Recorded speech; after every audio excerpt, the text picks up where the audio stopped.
Well, hello. You catch me here, about to jump into The Lord of the Rings. It is, of course, today is the day of the long-expected party, much anticipated. And I'm sitting outside, because it's really a nice day today, with some beer that I've been saving for this.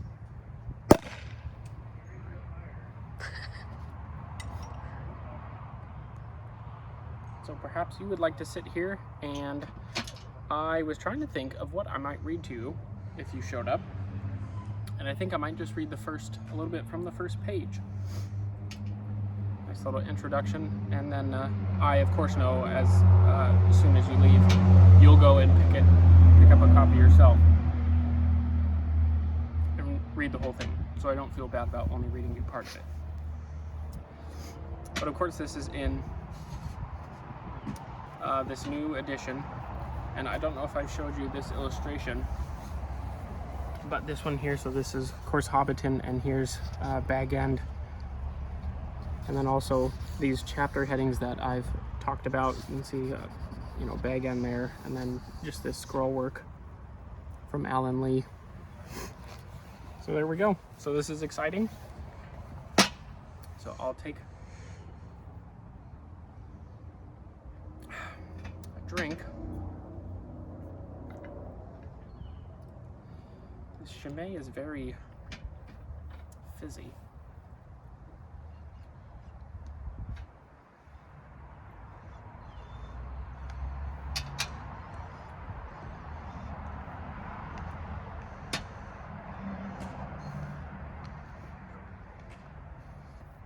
And here we go.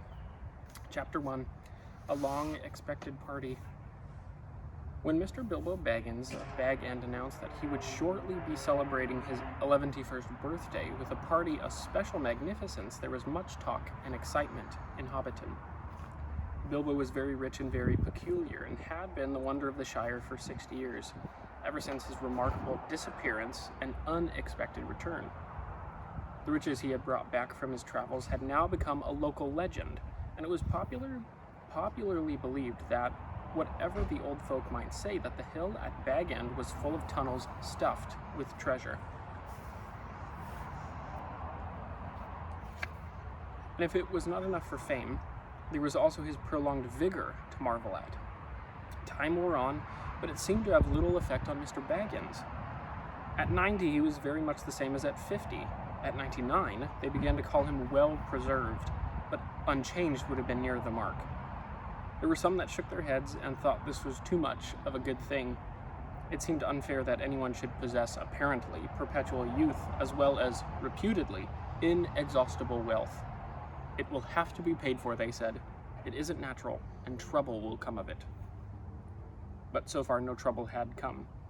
And as far as Mr. Baggins was generous with his money, most people were willing to forgive him his oddities and his good fortune. He remained on visiting terms with his relatives, except of course the Sackville Bagginses, and he had many devoted admirers among the hobbits of poor and unimportant families. But he had no close friends until some of his younger cousins began to grow up. The eldest of these, and Bilbo's favorite, was young Frodo Baggins.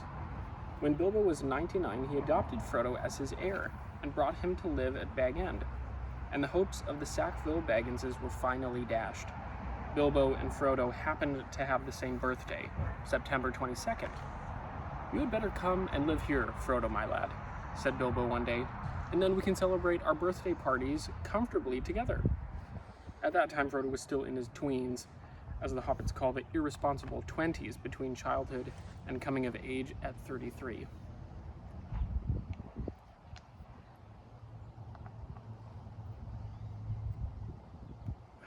"12 more years passed. Each year the Bagginses had given very lively combined birthday parties at Bag End, but now it was understood that something quite exceptional was being planned for that autumn. Bilbo was going to be 111, a rather curious number, and a very respectable age for a hobbit. The old Took himself had only reached 130, and Frodo was to be 33, an important number, the date of his coming of age. Tongues began to wag in Hobbiton and Bywater, and rumor of the coming event traveled all over the Shire. The history and character of Mr. Bilbo Baggins became once again the chief topic of conversation, and the older folk suddenly found their reminiscences in welcome demand.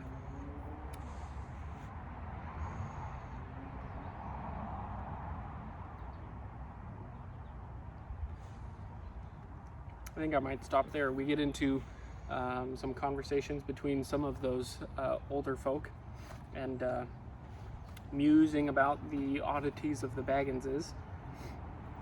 And of course, further in the chapter, you get the actual recounting of their birthday party on today's date.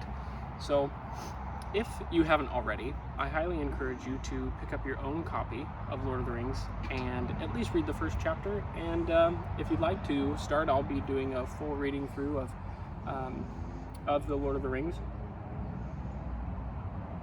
Of course, starting today. And if you'd like to do so with me, I'd encourage you to do it. Other than that, thanks for stopping by and finding me actually here sitting next to my garden. It's a really nice day. It's kind of hot, but a little bit of a breeze, and yeah, really lovely Sunday. So thanks for stopping by, and cheers.